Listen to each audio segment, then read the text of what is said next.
집에 가는 길에 뺑소니를 당해 병원에 입원했다. 다행히 크게 다치지 않아서 며칠 후 퇴원했고 통원 치료를 받기로 했다. 그리고 집에 도착했는데 친구가 집으로 병문안을 왔다.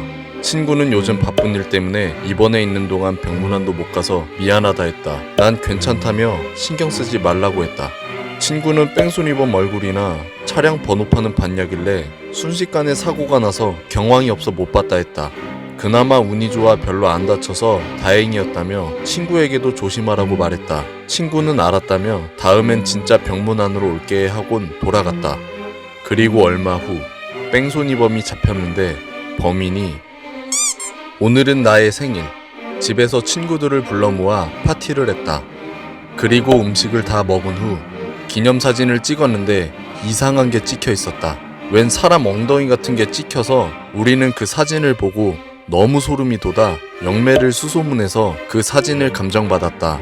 영매는 사진을 한참 보더니 연기가 느껴지지 않으니 심령사진이 아니라고 말해주었다. 그 말을 듣자마자 안도의 한숨을 내쉬며 귀신인 줄 알고 깜짝 놀랐는데 다행이라 생각했다. 그리고 며칠 후 난 죽었다.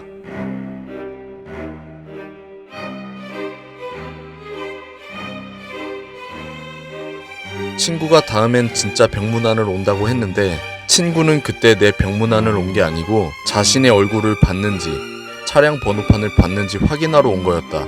즉 뺑소니 범인은 친구였던 것. 영매는 심령사진이 아니라고 했다. 즉 그 사진에 찍혔던 건 그 집에 몰래 숨어 있었던 사람이었다. 한 아이가 있었다. 그 아이는 태어날 때부터 앞을 볼 수가 없었으며 들을 수가 없는 상태였다. 더욱이 아이가 5살 무렵 부모님이 흑인에게 살해당해 고아원에서 자랐다. 그렇게 아이는 성인 남자로 크면서 부모님을 죽인 흑인을 죽도록 증오했다. 그래서 만약 자신의 눈과 귀가 낫는다면 흑인을 죽이겠다고 다짐했다. 그리고 의술의 발달로 남자는 눈을 떴고 들을 수 있게 됐다. 그리고 얼마 지나지 않아 남자는 다리 위에서 뛰어내렸다. 난 버스를 타고 집에 가고 있었다. 근데 내 앞에 앉았던 어떤 여자가 우산을 두고 내려서 버스기사에게 방금 내린 여자 집이 어딘지 아냐고 물어봤다. 그러자 버스기사는 그 여자 이 동네에서 유명한 여자라며 집은 아는데 가까이 가지 말라고 내게 말했다. 왜냐고 물었더니 정신병이 있는지 자기가 키우던 개도 죽이고 눈도 시뻘개져서 하여간 이상한 여자라며 엮여서 좋을 게 없다고 했다.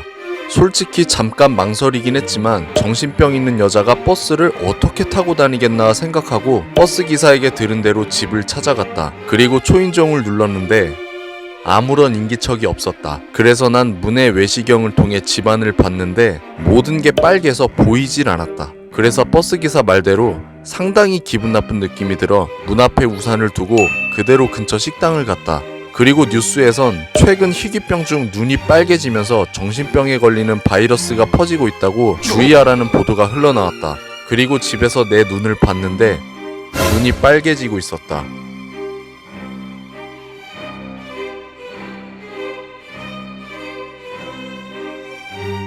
남자는 눈을 뜨자마자 자신의 모습이 궁금해서 거울부터 봤는데 자신이 그토록 증오하던 흑인이었던 것. 내가 그 여자 현관문의 외시경으로 안을 들여다봤을 때 빨갛게 보였던 건 그 여자 눈이었고 그 여자가 만진 우산을 만져서 나도 그 병에 감염됐던 거였다. 건망증이 심한 여자가 있었다. 그녀는 남자를 만나 결혼을 했고 자기와 똑 닮은 아기도 낳았다. 그리고 얼마 후 친인척들이 아기를 보고 싶다며 찾아왔지만 여자는 아기가 울 때만 보여줄 수 있다고 했다. 여느 날과 마찬가지로 난 지하철에 몸을 싣고 집으로 퇴근하고 있었다. 그런데 맞은편에 앉은 남자가 지나가는 사람마다 중얼중얼거리는 거였다. 뚱뚱한 여자를 보더니 돼지, 마른 사람을 보더니 멸치, 아저씨를 보더니 사람. 난 그 남자가 왜 그러는지 궁금해서 뭐 하는 거냐고 물어봤다. 그러자 그 남자는 자신에게 특별한 능력이 있는데 받아보겠냐길래 난 알겠다 했다. 그리고 잠시 후 능력을 받은 난 깨달았다. 뭐야? 고작 사람이 먹은 음식을 알아낼 수 있는 능력이었어? 시시하군 하고 생각하다 갑자기 깜짝 놀랐다.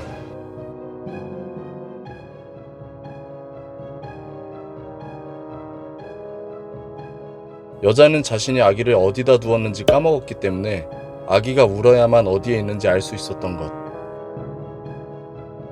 내가 놀란 이유는 아까 지나가던 아저씨가 사람을 먹었기 때문이다. 난 집에서 혼자 살고 있다.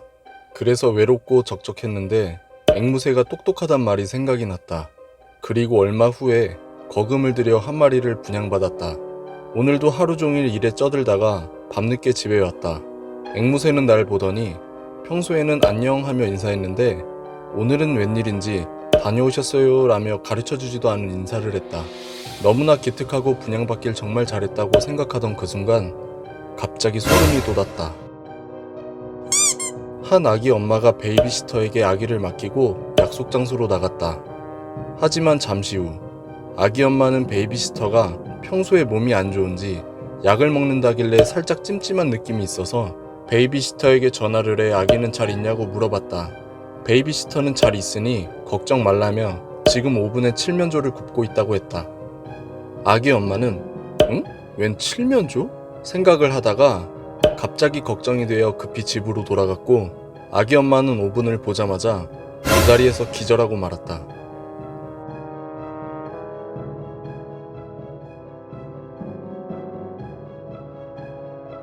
난 집에 혼자 살고 있는데 앵무새는 다녀오셨어요 라는 말을 누구에게 배운 걸까?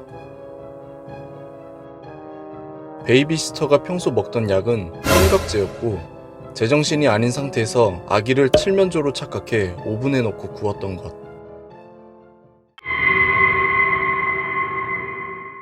내가 어렸을 적에 남동생은 죽었다. 왜 죽었는지 부모님께 여쭤봐도 말씀을 안 해주신다. 그래서인지 가끔씩 동생은 내 꿈에 나온다. 하지만 꿈속에서 동생은 항상 날 노려보곤 했다. 그리고 어느 날 간만에 또 나는 동생 꿈을 꿨다. 주변을 보아하니 어릴 적 같았다. 동생은 어렸을 적에 내가 소중히 여기던 장난감들을 가지고 놀고 있었다. 그걸 보고 난 만지지 말라며 소리쳤지만 동생은 가볍게 무시했다. 그래서 울컥한 나머지 난 동생을 밀쳤다. 동생은 넘어졌지만 여전히 장난감을 만지고 있다. 난 너무 화가 치민 나머지 동생 목을 심하게 졸랐다. 만지지 말라고 했지. 그러자 동생이 괴로운 표정으로 말했다. 그때랑 똑같네. 그리곤 다음날 엄마는 돌아가셨다.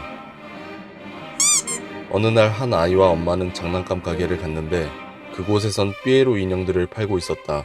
하나는 평범한 삐에로 인형이었고 옆에 있는 삐에로 인형은 손가락을 한 개 펴고 있었고 또 옆에 있는 삐에로 인형은 손가락을 2개 펴고 있었다. 아이는 손가락 1개가 펴져 있는 삐에로 인형을 사고 싶다길래 사주었는데 주인 아저씨는 절대로 이 인형과 사람을 단둘이 두면 안 된다고 경고했다. 엄마는 인형이랑 같이 있는데 뭐 별일 있겠나 싶어서 주인 아저씨의 말을 대충 흘려들으며 알겠다고 한 뒤 집에 와서 아이와 엄마와 삐에로 인형 셋이서 재밌게 놀았다. 그러다가 엄마가 깜빡하고 가스레인지 불을 켜고 있던 게 생각나서 주인 아저씨의 경고를 잊고 불을 끄기 위해 부엌으로 갔다. 그리고 엄마는 아이에게 돌아왔는데 아이는 온데간데 없어졌고 삐에로 인형은 손가락을 2개 펴고 있었다. 그리고 엄마를 향해 다음은 너야.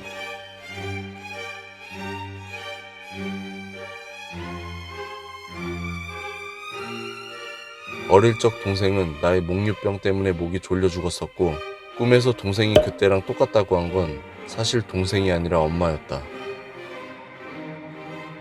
삐에로 인형의 손가락은 사람을 한 명 죽였을 때 하나씩 펴진 거였고 그 다음은 너야 라고 말한 이유는 이제 엄마와 삐에로 인형 둘만이 남았기 때문이다.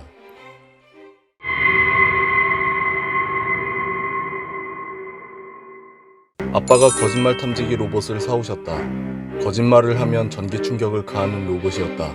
시험 삼아 아빠가 나에게 오늘 학원 갔다 왔는지 물어봤다. 난 당연히 학원을 갔다고 말했고 로봇은 나에게 전기 충격을 선사했다.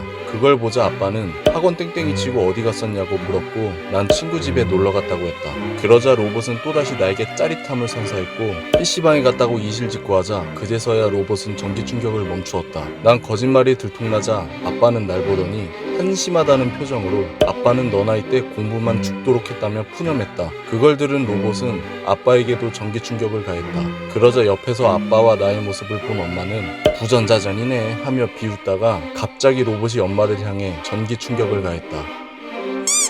아이가 실종됐다. 경찰도 총력을 다해 수색했지만 찾지 못했다. 그래서 엄마는 마지막 희망을 품고 용하다는 점쟁이를 찾아갔다. 그리고 아이의 행방을 점쟁이에게 물었는데 점쟁이는 생각에 잠기더니 이윽고 자네의 아이는 전 세계에 있다고 했다. 그리곤 엄마는 충격을 받아 그 자리에서 쓰러졌다.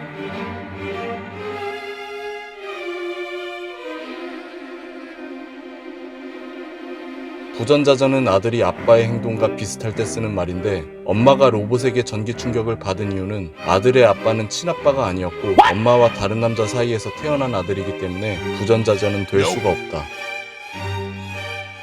아이가 전 세계에 있단 말은 아이는 이미 죽어서 장기들이 여러 나라 사람들에게 이식됐단 소리였다.